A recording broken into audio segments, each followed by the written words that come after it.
les gens vont te Bonsoir, poser des tout le questions. monde. D'abord, merci beaucoup à ceux et celles qui ont accepté notre invitation, ce petit cocktail de la nouvelle année. Vous êtes notamment présents ici ce soir.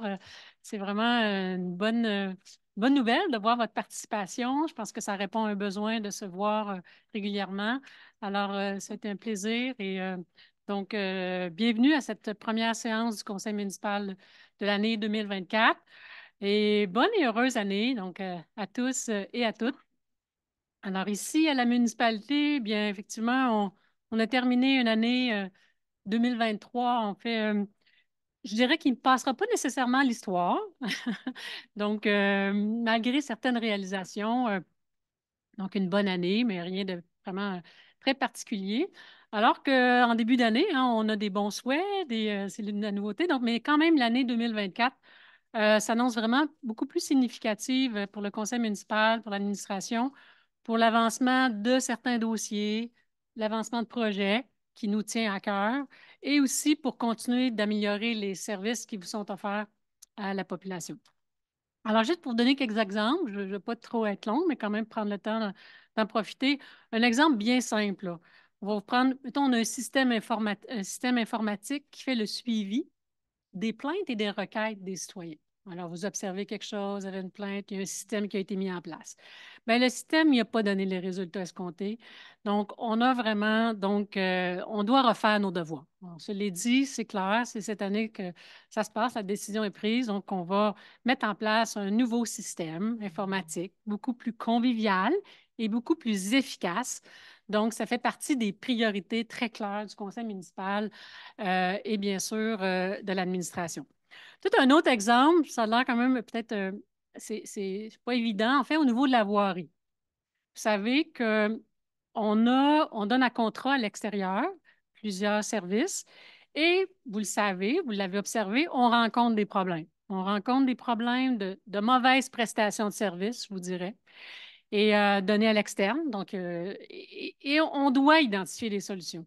C'est beau, effectivement, on a des contracteurs qui, pour différentes raisons, ne font pas ce qui est attendu, mais donc, on a le devoir de s'interroger, de voir de quelle façon on peut traiter ces situations-là. Et je n'ai pas besoin de les nommer, vous les connaissez, c'est notre un petit peu des train-train quotidiens. En termes de, mettons, on va regarder les développements de services à la population. On le sait, la population grandit, les besoins les diversités des besoins sont présents. Alors, il y a en 2024, pour ce qui est de la construction du pavillon multifonctionnel, du centre multifonctionnel, en fait, la construction d'un bâtiment qui est destiné aux loisirs. Hein. On n'a pas d'espace pour tenir nos loisirs municipaux, notamment ceux qui sont offerts par l'organisme Offer 3.0, le camp de jour. Bref, il y a des besoins de locaux pour les loisirs, pour les camps de jour, pour la vie culturelle, la vie communautaire et aussi ce que j'appelle, moi, la dynamisation du cœur villageois. On a une responsabilité à cet effet-là. Et donc, la construction d'un centre multifonctionnel est toujours au rendez-vous. Cette année, ce qui est dans l'objectif, ce qui est clair pour tout le monde, c'est il y a les plans et devis, donc qui vont être faits à nouveau, et le travail du financement, parce que c'est quand même des investissements, et donc on veut s'assurer que les financements publics de différents gouvernements sont au rendez-vous. Il y a un travail qui va se faire à cet effet. Et donc, on va pouvoir en profiter pour vous présenter en cours d'année. Alors, c'est pour ce qui est, donc c'est une priorité très claire en termes de besoins à la population, de pouvoir répondre aux besoins. Ce centre multifonctionnel-là est au rendez-vous avec les défis, effectivement, euh, qui sont présents. Sur le rond-point ou en tout cas sur le feu aussi, il y a la construction d'une d'une nouvelle infrastructure de vélo, je dis de marche aussi, mais en fait, notamment toute la route verte entre le village et le parc national du Mont-Offord. Alors, ce nouveau segment-là est sur les cartons, sur la table depuis plusieurs années. Et en effet, on a certainement un premier segment qui va être, qui va être en construction après 12 mois. On a eu les autorisations du ministère du Transport et du ministère de l'Environnement. Alors, on est extrêmement confiant, je le suis.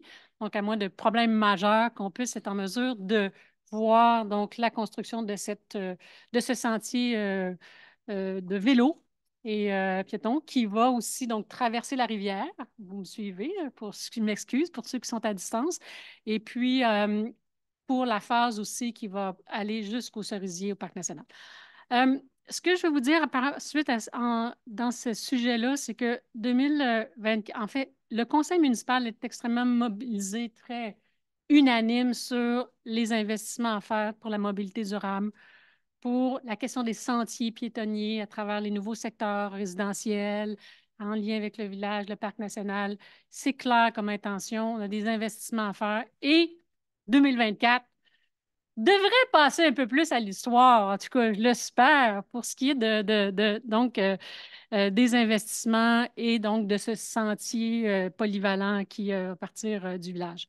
Juste vous dire aussi que on souhaite aussi faire une différence sur toute la question du partage de la route. On le sait, on en parlait tantôt, les gens qui étaient présents, toute la préoccupation de la cohabitation sur le chemin du parc, sur la 141. C'est un enjeu extrêmement important. Puis là aussi, on pense on a des autorisations, on pense qu'on va être en mesure de faire davantage pour vous et pour la communauté que l'on accueille. En fait, je veux juste dire qu'en terminant, en fait, ce qui est aussi important pour moi et pour nous, c'est de prendre soin de nos forces. On a beaucoup de choses à faire, mais on a des forces. Vous en êtes témoin. Je veux dire, dans le fond, nos forces pour nous, c'est-à-dire les compétences, puis l'engagement, que ce soit du personnel, la direction, c'est une force pour nous et c'est important d'en prendre soin. Même chose il y a un bon climat de travail au conseil municipal, c'est important, on veut le préserver, donc c'est un allié, c'est important pour travailler ensemble. Et aussi, comme mairesse, c'est sûr que pour moi, la question de l'approche citoyenne, l'approche communautaire à Offord, vous savez, c'était moins présent il y a 7 ans, il y a 8 ans. C'est pas pour rien que, en tout cas, je fais la politique, puis je ne suis pas la seule ici. On a décidé de s'investir puis on le voit, la culture citoyenne communautaire, elle s'enracine. Elle s'enracine dans la culture municipale d'Offord. Et pour moi, que ce soit grâce à votre implication, je regarde plusieurs d'entre vous, peut-être à distance aussi, qui sont impliqués dans des comités consultatifs citoyens. C'est précieux. Le partenariat qu'on a avec les associations, c'est important. Vous nous challengez, on aime ça, on dialogue, il faut se parler, c'est précieux. Pour nous, c'est des forces. Et effectivement, toute la question de l'écoute. Alors, bref, c'est un peu aussi, d'une certaine façon, avec une certaine humilité, mais avec beaucoup de conviction qu'on aborde l'année avec vous ensemble ce soir. Alors, je dirais bonne année à Offord. Merci. Alors, si vous le voulez bien, chers collègues, on va passer à l'adoption de l'ordre du jour. Alors, je prendrai une proposition. Oui, je propose d'approuver l'ordre du jour, Madame la mairesse. Merci beaucoup, Mme Ouellette. Alors, nous irions avec l'approbation de la séance ordinaire. Donc, on adopte une coupe de résolutions. Donc, le procès-verbal du 4 décembre. Oui, je propose d'approuver le procès-verbal de la séance du 4 décembre 2023 rédigé par Madame la greffière. Merci, Mme Ouellette. Alors, pour ce qui est de la séance extraordinaire du 12 décembre, celle qui était consacrée au budget, alors je prendrai une proposition formelle. Je propose d'approuver le procès-verbal de la séance du 12 décembre concernant le budget qui a été rédigé par Mme la greffière. Merci, Mme Blais, la conseillère. Alors, enfin, la séance d'approbation de la séance extraordinaire, de l'autre séance extraordinaire du 12 décembre. C'est bien ça? Oui. Alors, pour ce dernier procès-verbal, je pense que c'est M. Brisson. Moi-même. Alors oui, je propose d'approuver le procès-verbal de la séance extraordinaire du 12 décembre tel que rédigé par la greffière. Merci. Donc, j'en profite aussi pour indiquer l'absence de M. Bousquet qui est en vacances comme conseiller municipal. Tous les autres sont présents. Allons avec le dépôt de documents. Donc, on a toujours un dépôt formel. Madame la greffière, vous avez des documents déposés?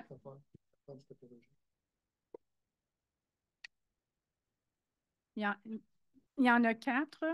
Il y a la situation budgétaire cumulative au 31 décembre 2023, les listes des comptes à payer en date du 31 décembre 2023, dépenses des fonctionnaires ou employés conformément au règlement numéro 947 de décembre 2023 et le rapport annuel 2023, application du règlement sur la gestion contractuelle. Merci, ça fait le tour. Alors, déjà, on a eu, en fait, vous savez que pour celles qui sortent, il y a des personnes qui sont ici pour la première fois. D'ailleurs, je veux le souligner, bienvenue particulièrement. On a eu l'occasion de se parler. Donc, il y a 2 périodes de questions, commentaires. La première qui est ouverte, donc tous des sujets d'intérêt public, bien sûr, ce n'est pas des dossiers personnels. Mais donc, et à la fin, une autre séance, une autre période de questions qui est plus souvent la clarification de sujets qui ont été traités directement en cours lors de l'ordre du jour. Alors, donc, on va alterner en salle et à distance. Donc, d'abord, je vais vous inviter, si les personnes qui souhaitent intervenir, peut-être à vous indiquer, en levant la main. Alors, en indiquant votre nom, M. Poirier, je vais juste prendre les noms, monsieur. On va prendre les noms pour commencer. Monsieur Goyer, Pierre, Monsieur Lacroix et Goyer-Lacroix. Ça va pour la salle. Vous pourrez avoir un deuxième. Ah oui. Monsieur Champagne. Monsieur Berriot. OK. Et sur le web, est-ce qu'on peut savoir s'il y a des personnes qui souhaitent intervenir? Pas pour le moment. OK.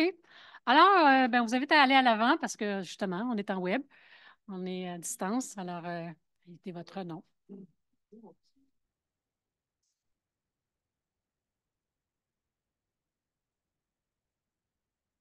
Ma question sur, il va y avoir un projet de développement de rue qui va se faire un peu plus haut sur Montagnac, OK, qui a un point qui s'en vient là-dessus.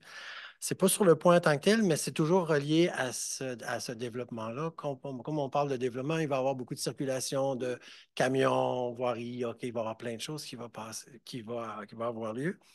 Et comme j'habite tout près quand même de la rue Montagnac, qui est la rue qui monte, donc on sait que ça va passer beaucoup là-dessus. Donc, ma question traite entre autres surtout sur la sécurité. Qu'est-ce que la municipalité prévoit à faire pour s'assurer qu'avec toute cette circulation de gros véhicules lourds, que la sécurité des marcheurs, entre autres, parce qu'on sait que c'est très, très, très, très mince, là, il n'y a pas de possibilité de marcher, on marche dans la rue. Donc, qu'est-ce que la municipalité pense faire pour s'assurer que la sécurité des citoyens soit quand même considérée quand il va y avoir tout ce gros cheminement-là ou ce gros va-et-vient-là. Toujours relié à ça, qu'est-ce que ça va créer du bruit, évidemment. Donc, qu'est-ce qu'on pense faire aussi pour s'assurer qu'on maintient quand même une certaine quiétude, sachant que pas, c'est des camions, là, mais qu'il y a quand même une certaine quiétude qu'on s'assure que le quartier garde, là. OK? Puis que ce soit finalement le moins nuisible possible. Bon, ça, c'est ma première. Ah, ben, ça va être une question. On va faire le tour, puis après ça, on reviendra pour la deuxième. Oh, je garde la deuxième après? Ben, en fait, c'est le même sujet. Toujours le même sujet. Oui, allez-y. Okay. Ben, toujours relié à cette grosse circulation de véhicules lourds. On sait que la chaussée va être éventuellement impactée par ça. Elle est déjà dans un certain état. À quoi on peut s'attendre, effectivement, qu'à la fin, on sait probablement que la chaussée devra être réparée advenant. Donc, qu'est-ce que la municipalité met en place pour s'assurer qu'il y a un avant état de chaussée et un après pour que ce soit tous les citoyens maintenant qui aient à payer pour cette chaussée-là qui a été endommagée en partie par ce va-et-vient de camions lourds. Donc, c'est mes 2 points. Parfait. Bien, merci. Je vais laisser, avant de laisser la parole à M. Lambert, là, je veux juste quand même dire qu'on a une expérience on a une expérience relativement positive. En tout cas, on a travaillé le projet dans le secteur la rue du Héron, le projet immobilier qui s'est développé là l'an passé. On a eu une entente promoteur très, très spécifique. Donc, on a été en mesure de prendre des nouvelles mesures avec des mesures avec l'entrepreneur. Donc, juste pour vous dire qu'on repose sur une expérience relativement positive de ces différentes préoccupations-là qui avaient déjà été adressées par les citoyens dans un secteur. OK. Donc, on a une expérience. Et pour répondre plus précisément à votre question, je vais laisser M. Lambert intervenir, puis on pourra compléter au besoin. Bonsoir, hein, dans un Bonsoir. premier temps. Donc, écoutez, les inquiétudes, vos inquiétudes, les inquiétudes des citoyens là, ont été, sont connues, sont connues. Avec l'entrepreneur, ben, le promoteur, lors de la réunion de démarrage, il y a des conditions particulières qui vont être incluses à l'entente. Vous savez, pour réaliser des travaux de cette nature-là, ça prend une entente entre la ville et le promoteur. Et dans son règlement, la ville a le droit d'exiger toutes sortes de particularités. Une des premières particularités qu'on demande, c'est de créer une façon de départager le volume de circulation.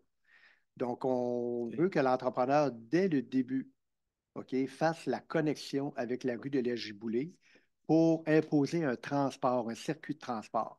Donc, oui, vous avez raison, les véhicules vont passer sur la rue du Montagnac. Là, il n'y a pas réellement d'autres chemins. Là. Il y a d'autres chemins, mais c'est plus long, beaucoup de détours de virages. Donc, le circuit, effectivement, va être de prendre la rue du Montagnac pour ensuite tourner sur la rue du Sirocco pour se rendre au site des travaux. Donc, les véhicules pleins vont passer par la rue du Montagnac parce que la pente est nettement moins forte. Et ils devront redescendre vides par la rue de la Giboulée et la rue des 80. OK? Donc, c'est ce qui est demandé à l'entrepreneur. Donc, de connecter avec la rue de la Giboulée, ça va être sa première tâche. La deuxième chose, on sait que le Montagnac est à 40 km/h. Donc, dans l'entente particulière, on limite tous les transports de véhicules lourds à 30 km/h.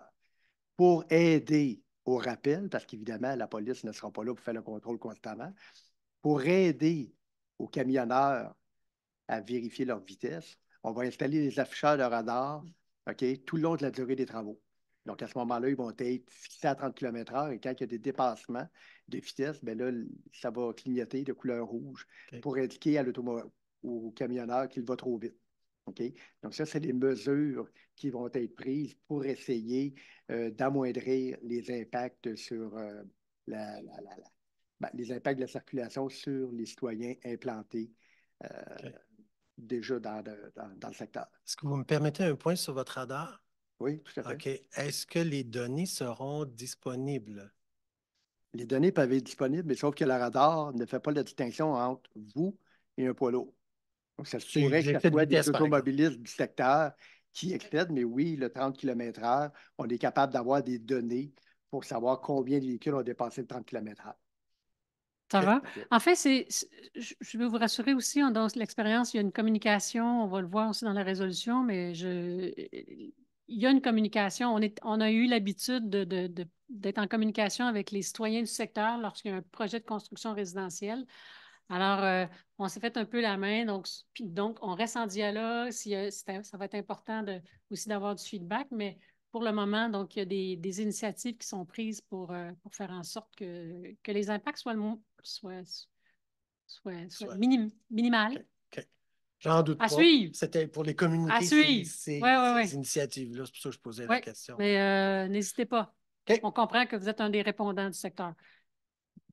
En tout cas, un initiateur de préoccupations collectives. Merci, M. Poirier. Je m'excuse, la réponse est incomplète.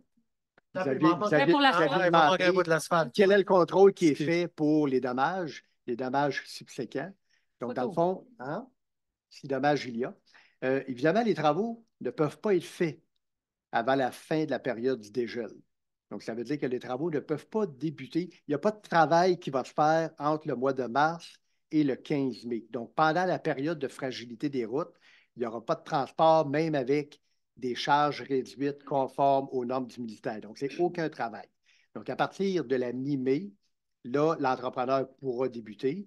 Et avant, il doit faire une vidéo avec photo de tout le circuit qu'il va emprunter. Et à la fin des travaux, on fait le comparable entre l'état de la chaussée et le vidéo avant et ce qui est causé par ces transports lourds devient sa responsabilité. Si c'est un usage anormal, si je peux dire ainsi, là. Et c'est lui qui fait la vidéo C'est bon? ou nous? Je C'est vous c'est arrête lui, c'est là-dessus. lui, dans le cadre de ses travaux, qui doit faire la vidéo. OK. C'est bon? Fait que je vous invite après, si vous voulez, Ça, ouais, en j'ai pas communication. trop de temps, je comprends votre Merci beaucoup, Monsieur Poirier, à Monsieur Goyer.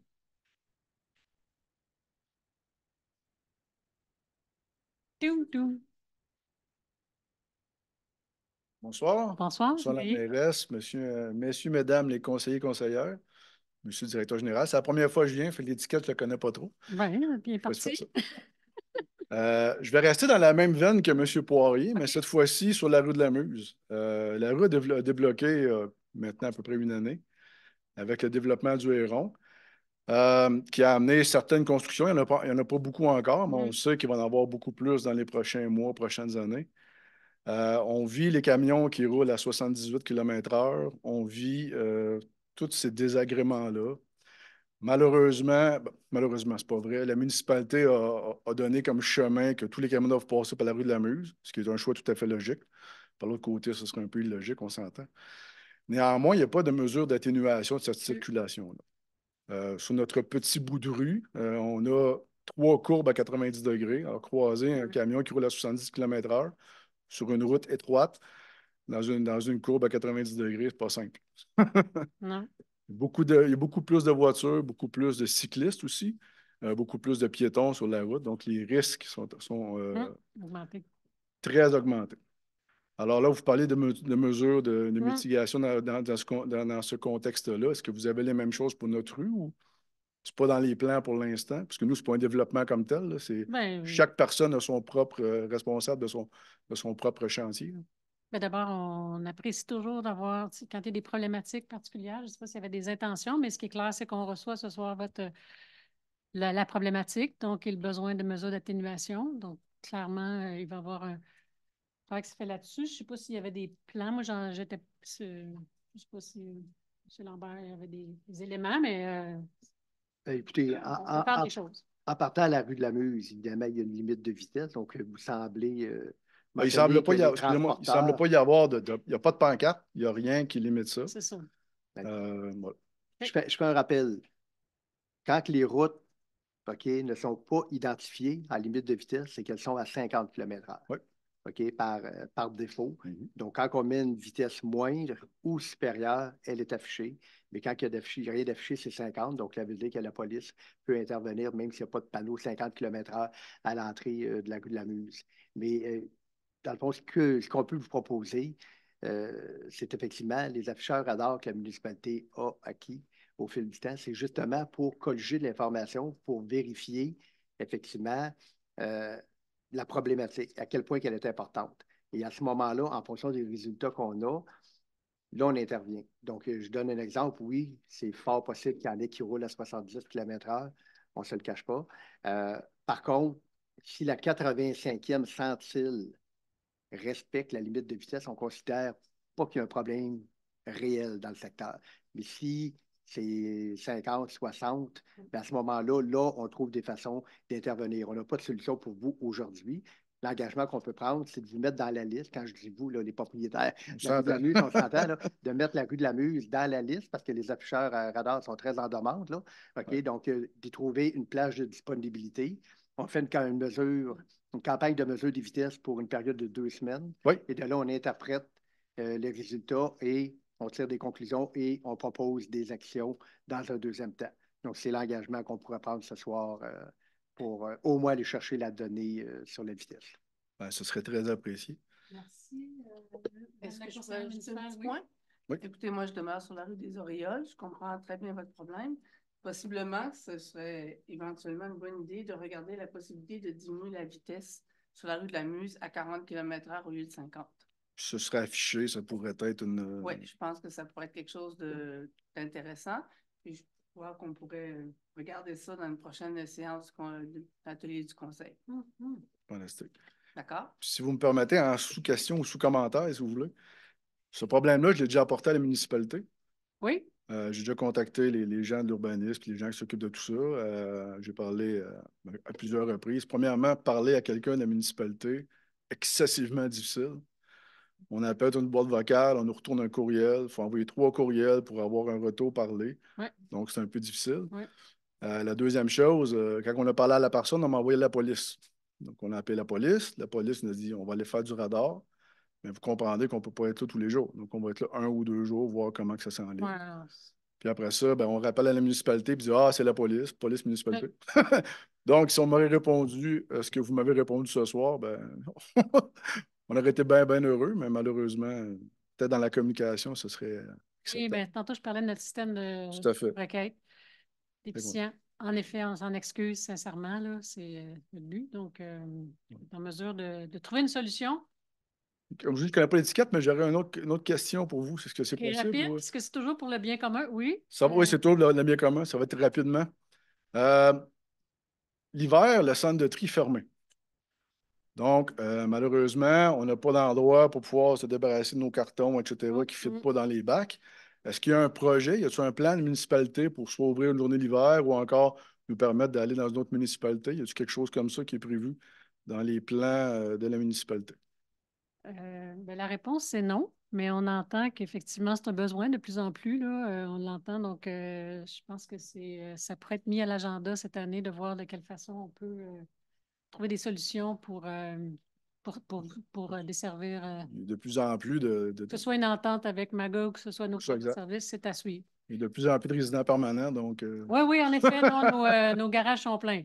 ça marche. Merci. Merci beaucoup. Oui, bien. Monsieur Lacroix, oui?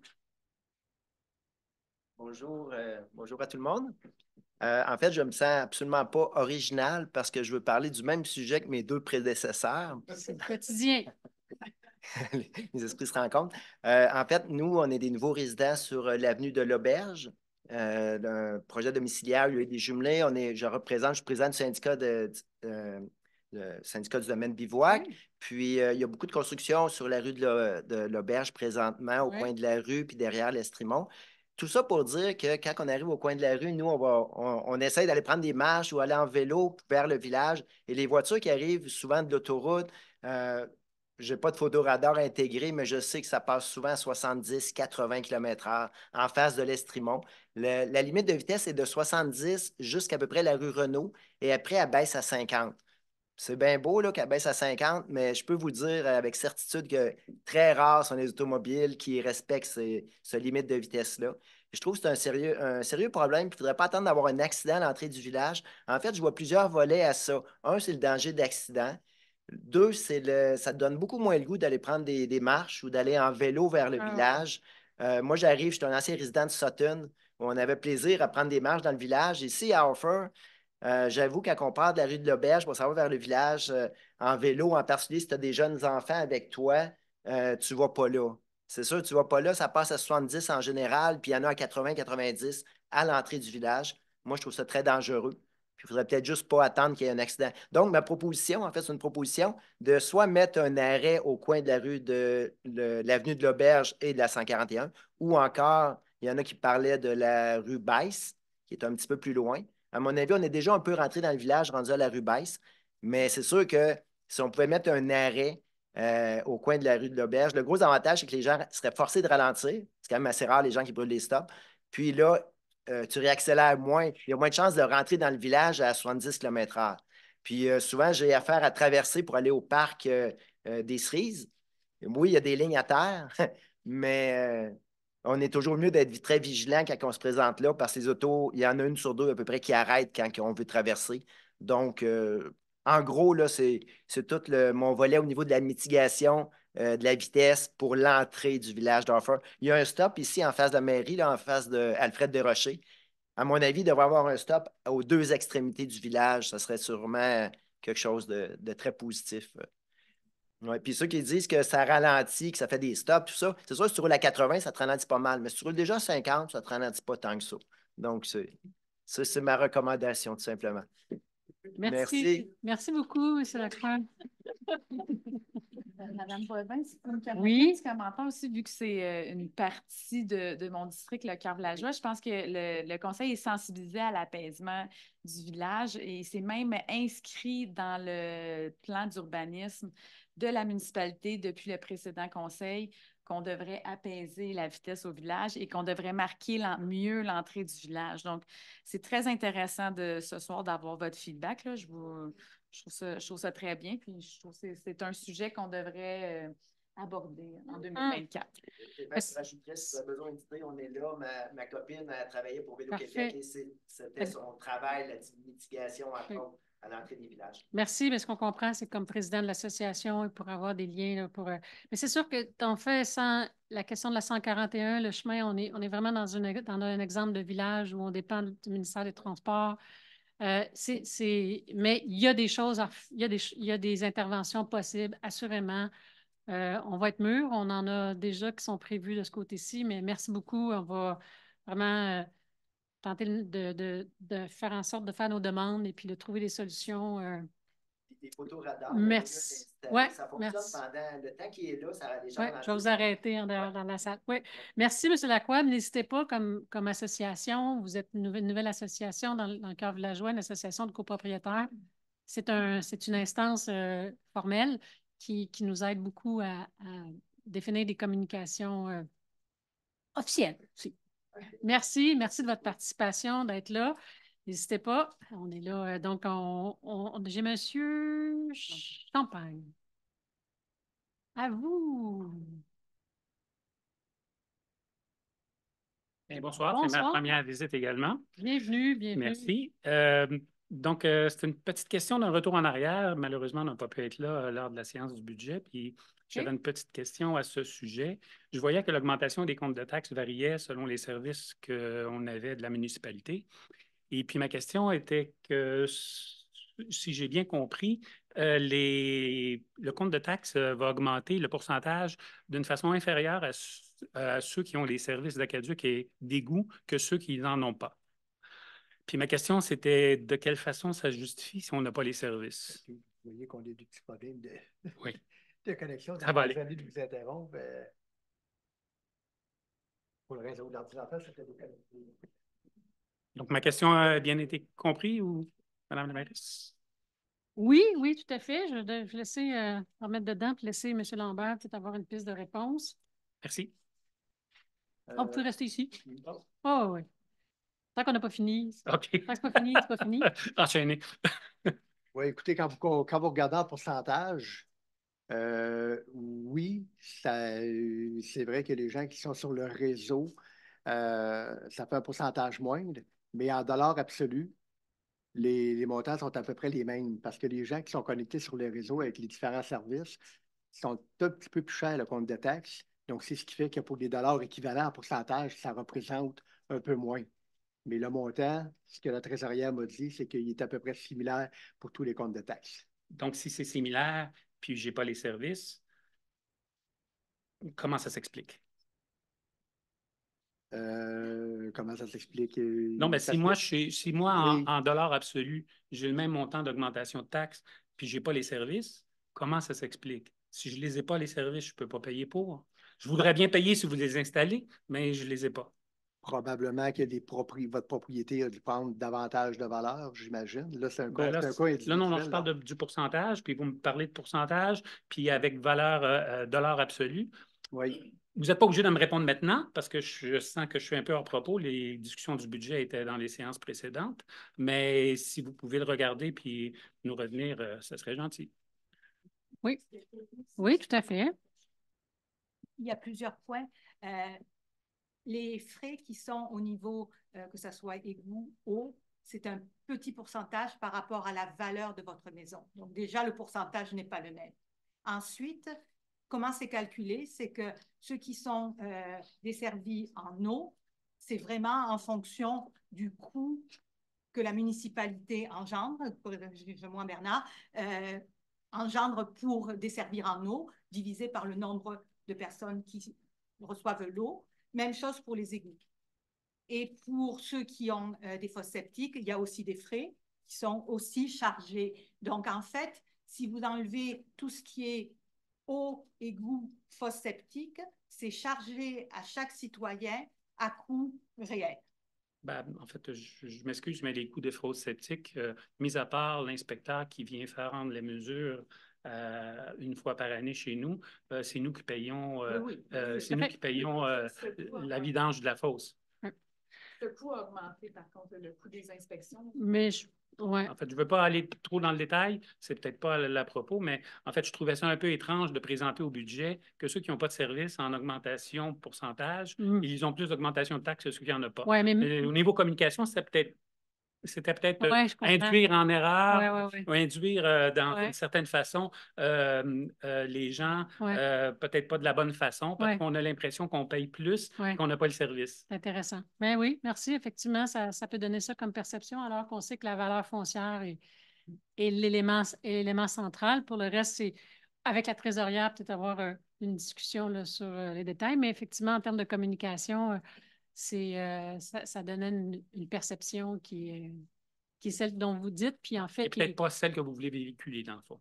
Non, puis en fait, on sait que c'est la valeur foncière, la valeur des... Ben, mais la valeur foncière de chez nous ou ailleurs où ils ont le service a augmenté également. Là. Donc, on ne peut pas dire que chez nous, à cause que je n'ai pas de service, ça a augmenté plus que les autres. Non, mais mais quand même, il faut savoir, il y a quand même une nuance là-dessus, parce que c'est un débat, mais oui, d'une certaine façon, la réponse pourrait être oui. Là, on a question vite, en terminant. Êtes-vous sur un chemin privé? Non? OK.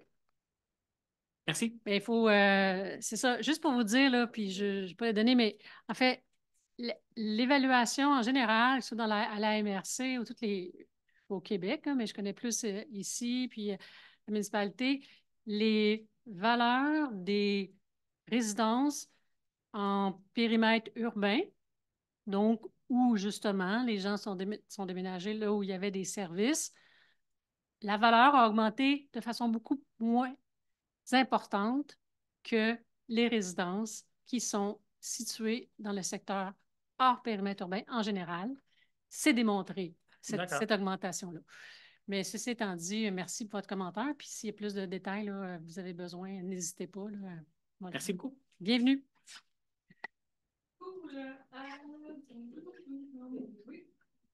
Monsieur Berriot, bien ça? À vous, Monsieur Berriot? L'habitué. Il y a plus des habitués que d'autres, hein? Ça me fait plaisir.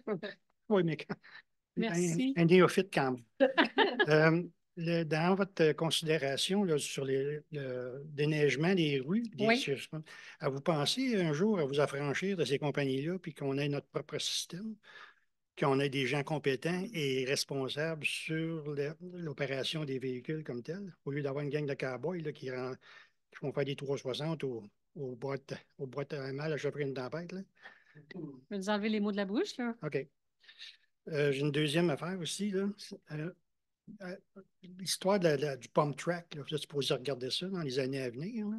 Je me demande, puis c'est revenu dans le journal dernièrement, jusqu'à quel point l'influence des gens de l'extérieur, Magog, Sherbrooke, Eastman, whatever, jusqu'à quel point ça a une influence sur votre décision que vous allez prendre par rapport à nous, à Offord, qui payons les taxes? C'est quoi ça? Nul. Excusez de dire ça, mais je veux dire, c'est l'influence extérieure est nulle. OK.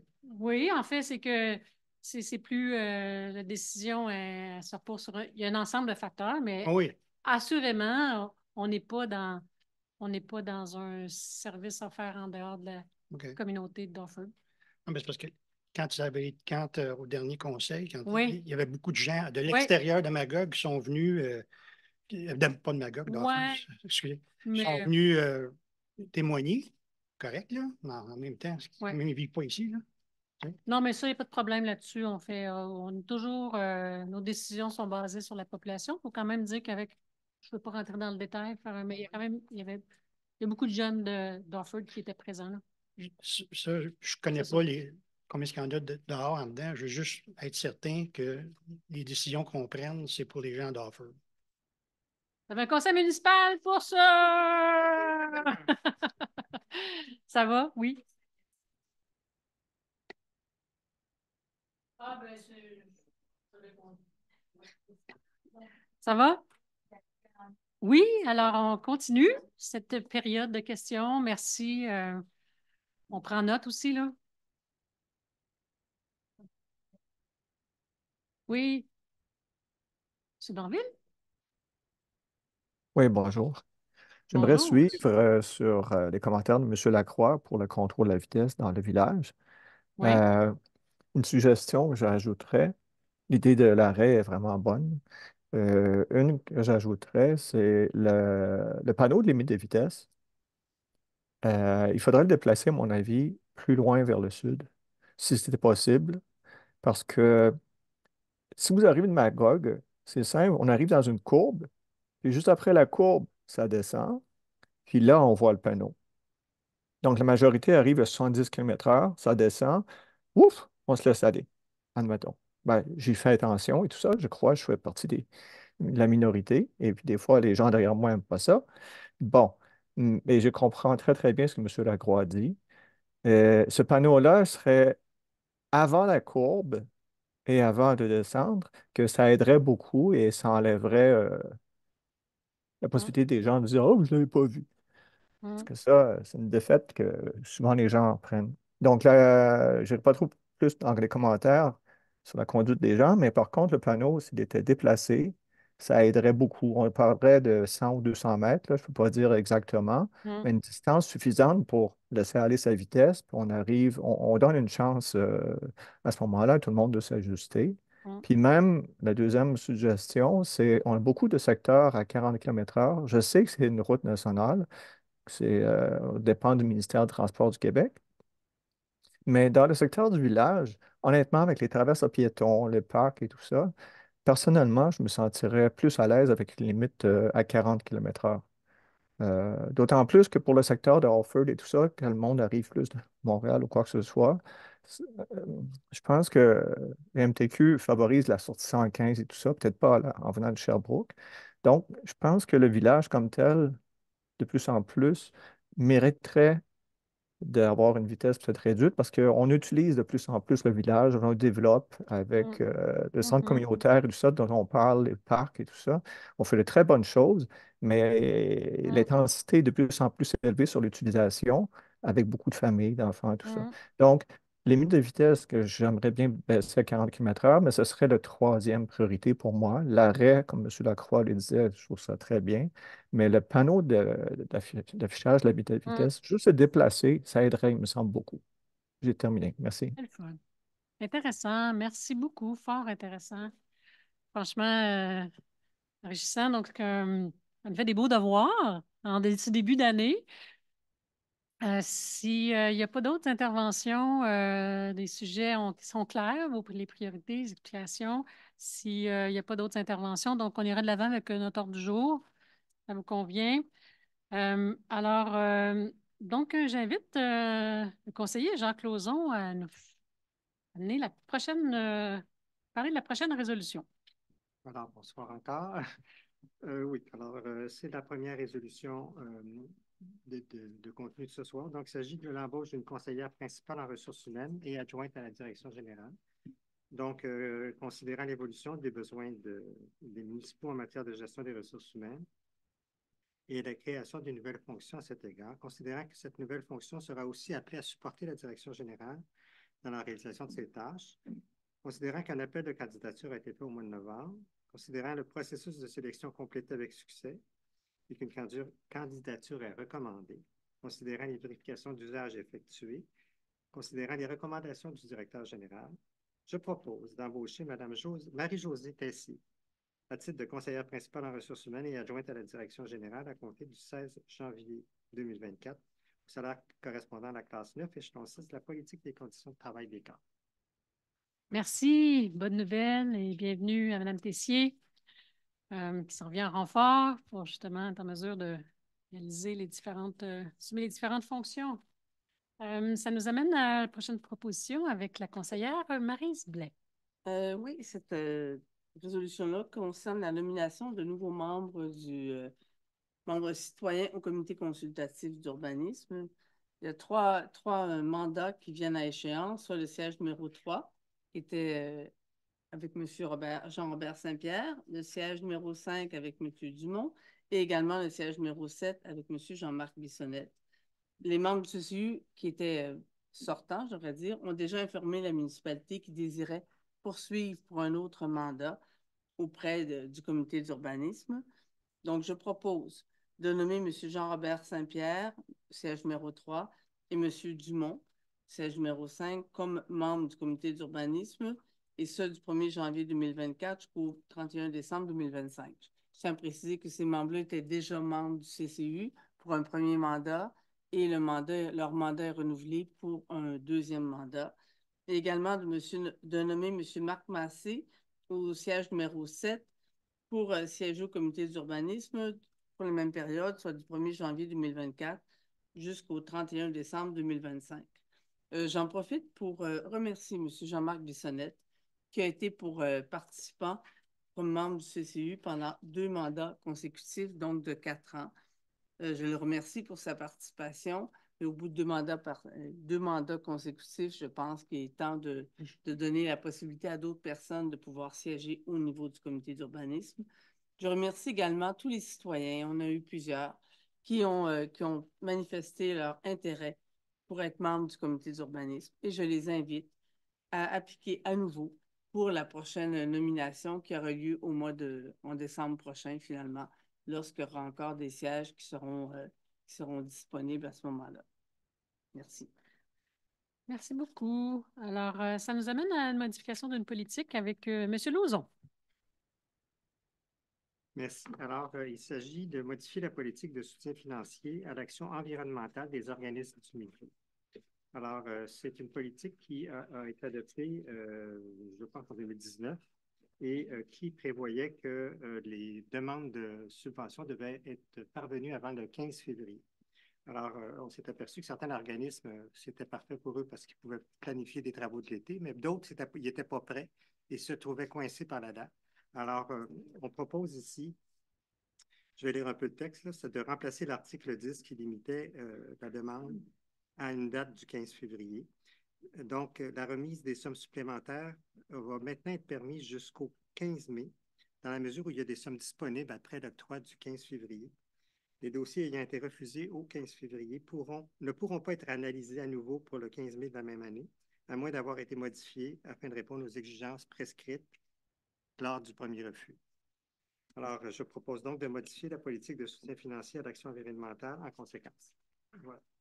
Ah, donc, ça permet aux différentes associations de s'ajuster tout en respectant notre calendrier. C'est bon, merci beaucoup. Belle amélioration. Donc, j'invite la conseillère Martine Javela à prendre la parole. Oui, merci. Donc, ça concerne la modification aux règles de fonctionnement justement sur les comités consultatifs.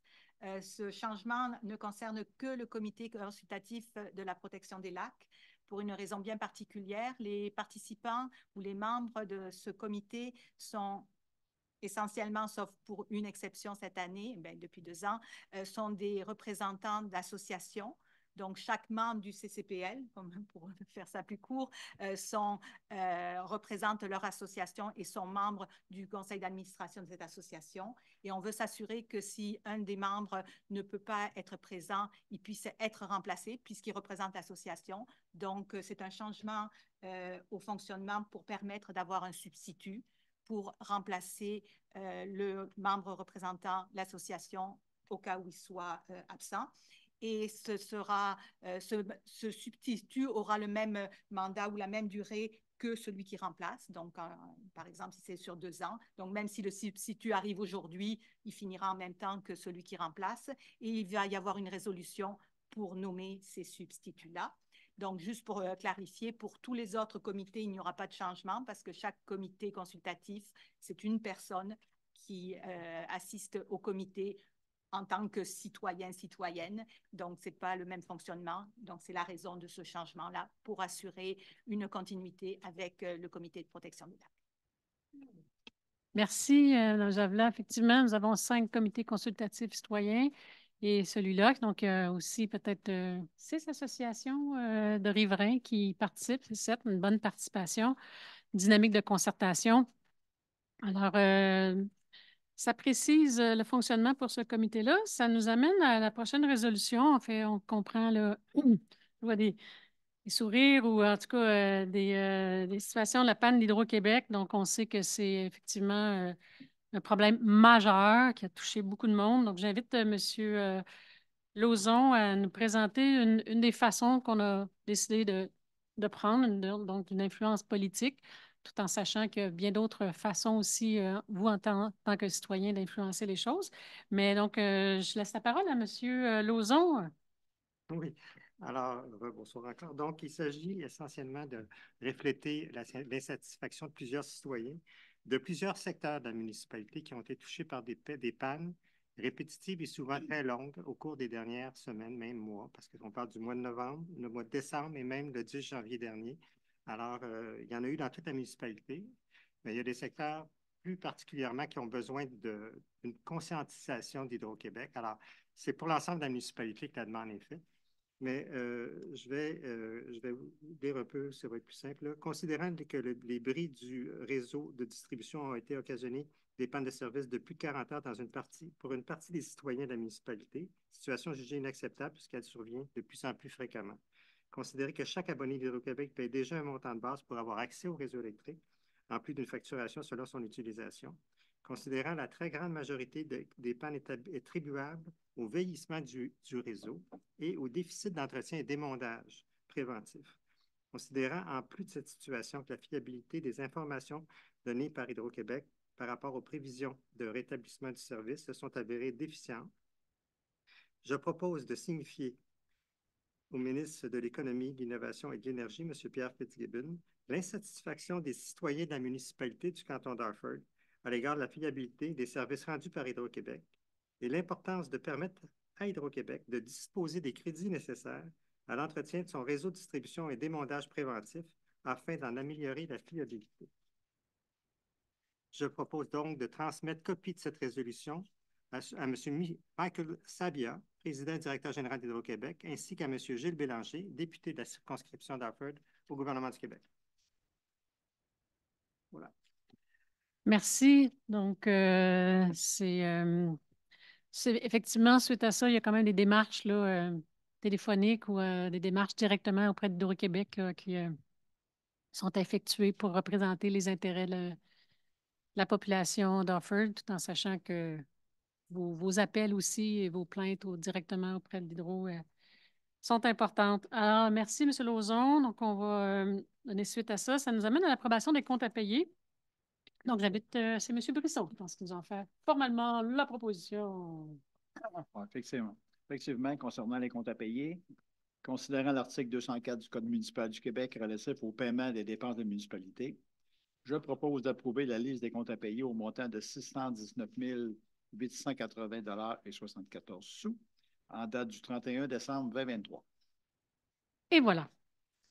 Passons à l'urbanisme en 4.1, donc avec Mme Blais, si je ne m'abuse.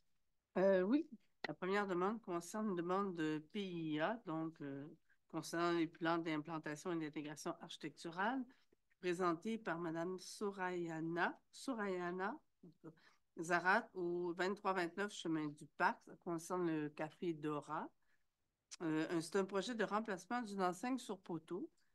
Et l'enseigne prévoit notamment qu'elle soit au même endroit que l'enseigne qui est existante, qu'on voit présentement sur la photo Café Dora. Donc, l'enseigne sera au même endroit, la même structure. Elle aura deux faces en aluminium. Mais, non, avec le Café des Cantons qui sera mentionné, un lettrage blanc sur fond noir, une structure en bois qui est existante, un panneau de type en aluminium et également une impression numérique laminée. L'éclairage sera en colle de cygne vers le bas. Donc, les matériaux qui sont utilisés, soit le bois et l'aluminium, sont déjà utilisés pour d'autres enseignes dans le cœur villageois et ont déjà été approuvés.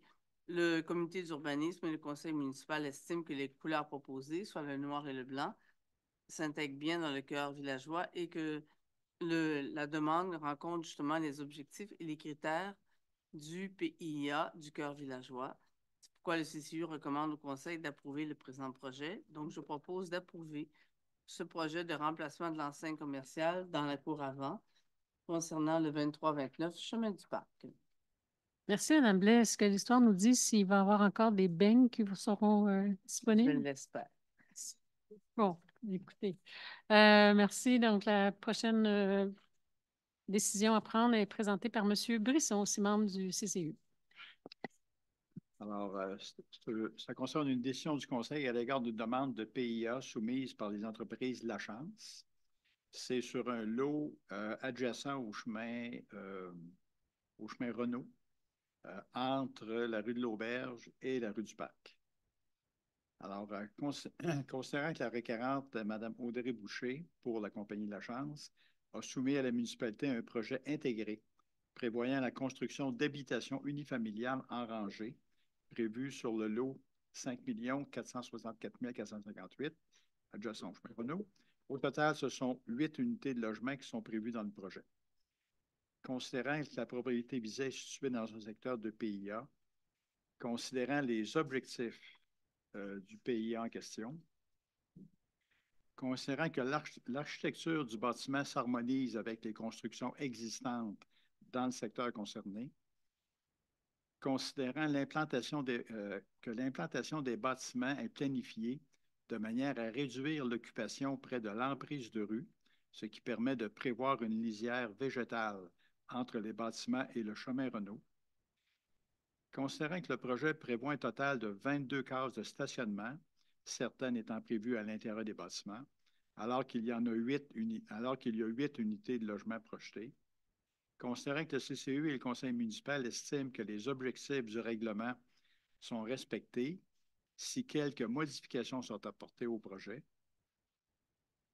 Considérant que le CCU recommande au conseil municipal d'approuver le présent projet sous réserve de certaines conditions qu'on va énumérer un petit peu plus loin.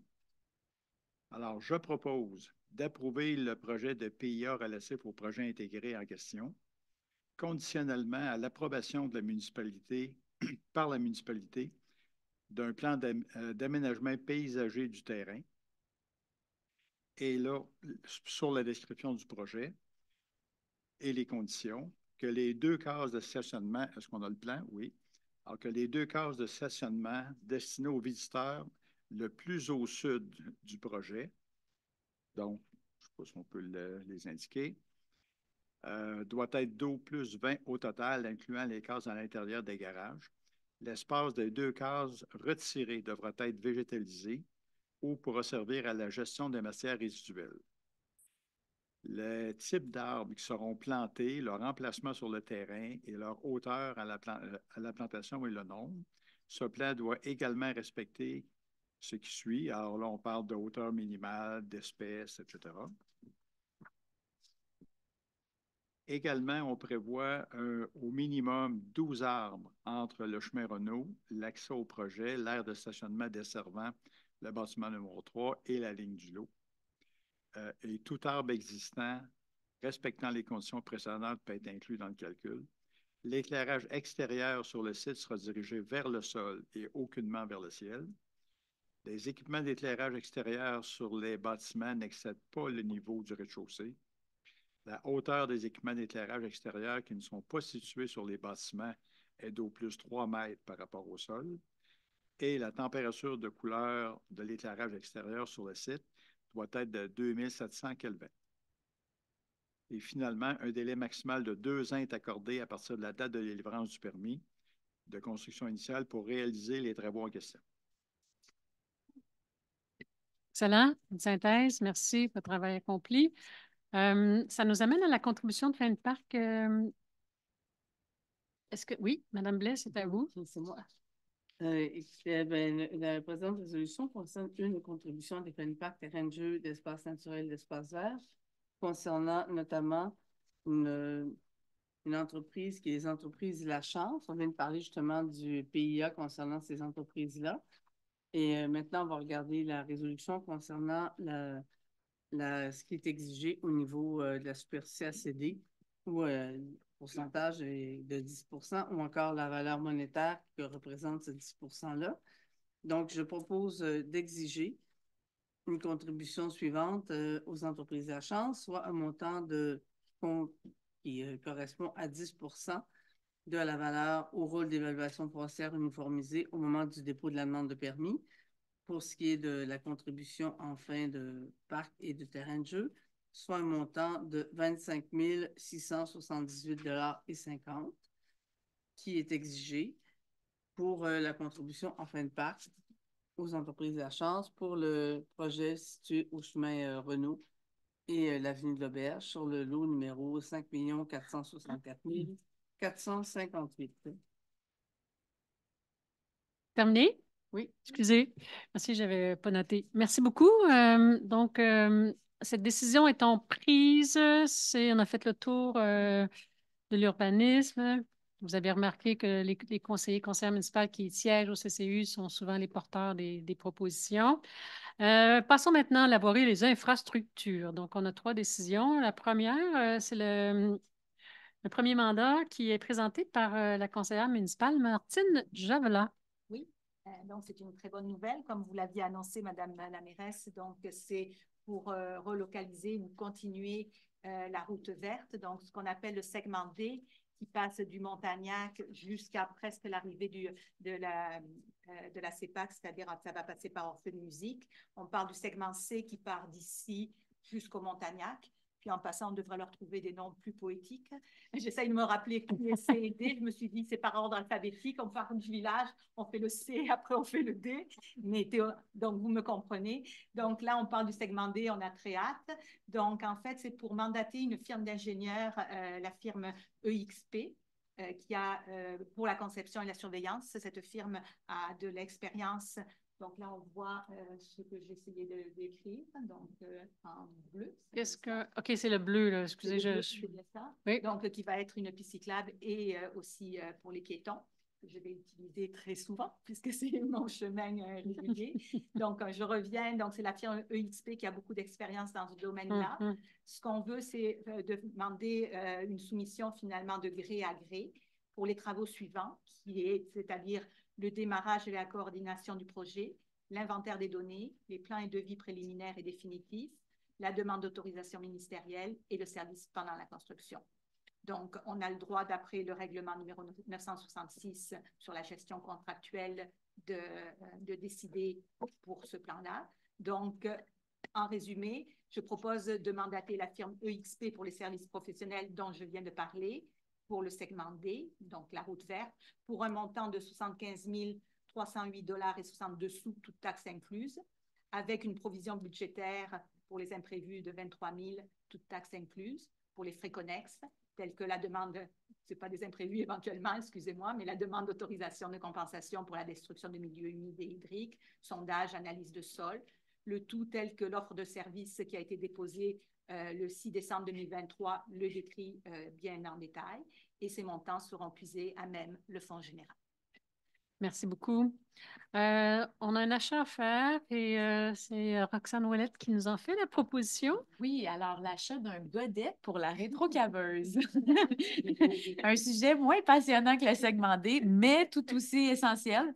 Alors, considérant que la municipalité se doit d'acquérir un godet à être installé à droite sur la rétrocaveuse pour le déversement latéral, et considérant que le contrat de vente intervenu avec la compagnie Longus Estrie le 8 janvier 2024, je propose d'acquérir de cette compagnie, Longus Estrie, un godet déversement latéral droite 100 pouces et ainsi de suite avec les spécificités pour un montant de 10 922,64 $, montant étant plus à même le fonds général. Des précisions. Merci beaucoup, Mme Ouellette.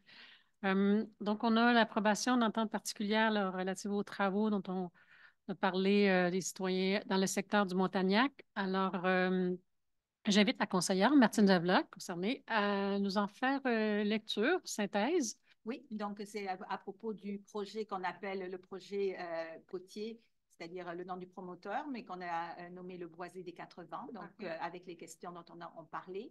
Donc, il y a eu déjà une résolution en 2022 dans laquelle la municipalité autorise la conclusion d'une entente avec la compagnie et pour la construction d'infrastructures sur le lot 3 786 224.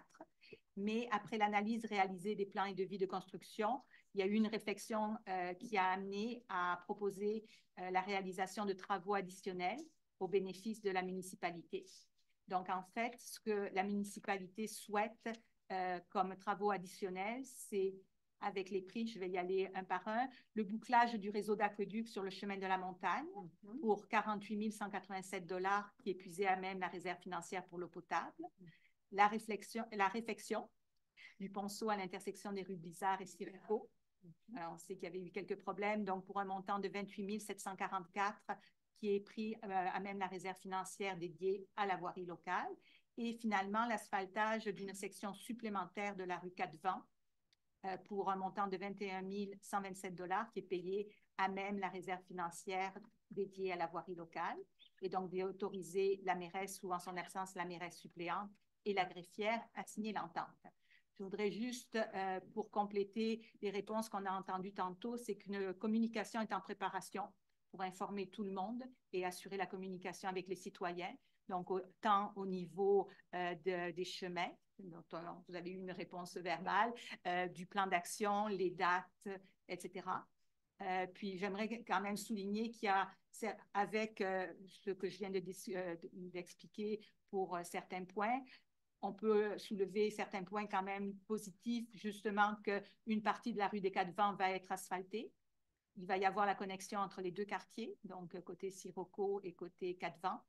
Des mesures de sécurité accrues vont être mises sur la rue Sirocco et autour des deux parcs de façon permanente, en plus des mesures temporaires qui ont été expliquées tantôt. Et on pourra bénéficier d'un autre parc qu'on va appeler parc nature et naturel qui va être en face du parc Amel. Voilà. Mais, oui. On avait oublié le branchement de service au parc municipal situé sur le lot 6 414 536 pour un montant de 5 173,88 payé à même le fonds de parc et d'indice. Oui. Merci, c'est inscrit dans la résolution, tout à fait. Merci pour ces informations-là, Mme Jablard. Ça nous amène, en fait, cette décision-là étant prise, l'entente qui est relative à ce projet-là. Étant adoptée, on passe à une résolution pour la sécurité publique avec, par la suite, quelques petits d'autres avis de motion pour terminer cette séance. Alors, à vous, je pense. Oui, c'est à moi pour l'achat de plans particuliers d'information en sécurité civile. Considérant que la municipalité se doit d'acquérir 3 plans particuliers d'intervention dans le cadre du plan municipal de sécurité civile, chaleur accablante, incident majeur de transport impliquant une matière dangereuse et un autre plan au choix. Considérant la soumission de la compagnie Prudent en date du 29 octobre 2023, je propose d'acquérir de la compagnie Prudent 3 plans particuliers d'intervention dans le plan municipal de sécurité civile au montant de 7 502, taxes incluses, montant étant plus à même le fonds général. Yes, merci. Avis de motion présenté par M. Brisson. Alors, plutôt que la lecture, je vais vous expliquer tout simplement. C'est que dans le cadre de l'ex-projet de pavillon communautaire qui devait être situé au parc de la Rivière-aux-Cerises, il y a un règlement d'emprunt qui avait été convenu, le règlement 934. Maintenant que le projet en question sera substantiellement modifié, il y a lieu évidemment d'abroger le projet de règlement d'emprunt en conséquence. Donc, l'avis de motion, c'est pour indiquer que le Conseil, dans une séance ultérieure, a l'intention de présenter un nouveau règlement abrogeant le règlement d'emprunt qui avait été convenu. Merci, M. Brisson. Ça veut-tu dire que vous avez fait 9.1 avec ça? Et au point suivant, après l'avis de motion, c'est simplement le projet de règlement 934-1 qui, donc, on présente simplement là, à ce moment-là ici le projet de règlement, lequel règlement sera adopté à une séance ultérieure, visant l'abolition du dit règlement d'emprunt. Wow. L'abrogation. Merci beaucoup, M. Brisson. Tout à fait. Ça convient pour tout le monde. Ça nous amène à l'option. Vous avez vu, il y a des avis de motion, il y a l'adoption d'un projet de règlement et l'adoption du règlement, dont nous en avons un ce soir à 10.1. Règlement 979, présenté par M. Lauzon. Pour compléter ce que la mairesse disait, nous avons donc déjà eu un avis de motion que j'ai présenté et un projet de règlement qui a aussi été présenté lors d'une séance antérieure. Et nous sommes à la séance ultérieure pour maintenant adopter le projet de règlement qui va mettre en force finalement le budget. Donc, il s'agit d'adopter le règlement relatif à l'imposition des taxes, tarification et à la fixation d'un taux d'intérêt sur les arriérages de taxes, le tout pour l'exercice financier de l'année 2024. Donc, considérant les pouvoirs dévolus aux municipalités par le Code municipal, considérant que la municipalité a, par ses différents règlements d'emprunt, prévu d'imposer et de prélever annuellement des compensations, tarifs et taxes, considérant le budget préparé par le conseil municipal de 12 636 927 et des revenus égaux à cette somme, considérant qu'il y a lieu en conséquence d'imposer différentes taxes aux fins de payer une partie des dépenses décrétées par le présent budget, considérant qu'un avis de motion a été présenté par moi le 12 décembre dernier, considérant le projet de règlement a été déposé à la séance ordinaire du 12 décembre, comme je le disais plus tôt. Alors, je propose d'adopter le règlement 879 qui prévoit toutes ces taxes et règlements qu'on est très heureux de contribuer. Adopté à l'unanimité? Eh oui. Eh oui. Ça fait le tour, donc, des décisions pour ce soir. La correspondance, je pense qu'on a l'habitude de... Il n'y en a pas... Est-ce qu'il y a la graphière, Madame la graphière? Pas de correspondance, c'est un point statutaire. Alors, avant de lever l'Assemblée, quand même, il y a un moment pour des questions, des commentaires sur les sujets qui ont été traités. Vous êtes là. Alors, allez-y. Donc, je vous invite à venir directement à l'avant, à poser votre question.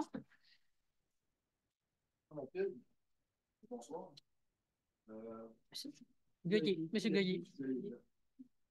Donc, il y a une dépense de presque 100 000 qui a été mentionnée là, qui est faite gré à gré. Oui, il y a pas de... Je comprends que le règlement le permet, mais c'est quand même 100 000 Oui. C'est une façon, c'est une gestion consciencieuse, je peux vous rassurer, mais pour la réponse technique, oui. Le directeur général va pouvoir... Là, vous parlez du montant de 70 000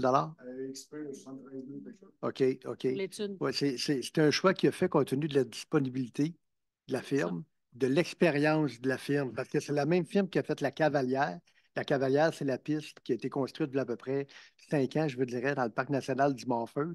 Donc là, on construit de nouvelles infrastructures dans le parc, OK, et cette firme-là est bien au fait des exigences et des particularités de travailler avec le ministère de l'Environnement, le ministère Forêt, Fonds des Parcs et la CEPAC. Donc, en prenant tout ça, la municipalité voyait tout un avantage à travailler avec ces gens-là. Donc, on croit, OK, qu'on va parvenir à réaliser un projet avec moins d'embûches que si on prenait une firme qui avait moins d'expérience. Ce que je veux peut-être aussi signaler aux gens, là, 70 000 on parle d'un projet qui est chiffré à plus de 1 million. OK? Donc, on parle de conception, surveillance pour moins de 7 du coût des travaux. Pour les gens qui connaissent les règles du pouce, OK, en génie, habituellement, on tourne autour de 10-11 Donc, l'offre de service qui a été faite à la municipalité est très, très concurrentielle. Bienvenue. C'est que nous, on a un règlement sur la gestion contractuelle qui permet à la municipalité de faire du gré à gré jusqu'à 133 000 Moi, si je veux savoir pourquoi Ouais. cette compagnie-là plutôt qu'un autre. Une bonne réponse, hein? On avait posé une bonne vigilance. Non, mais effectivement, c'est des questions qu'on se pose avant de donner, alors qu'il fait plaisir de partager. D'autres questions dans la salle? À l'extérieur non plus. Écoutez, merci beaucoup de votre présence ce soir. Merci de participation. La prochaine séance, je ne sais pas si c'est le 5 février, vous êtes les bienvenus.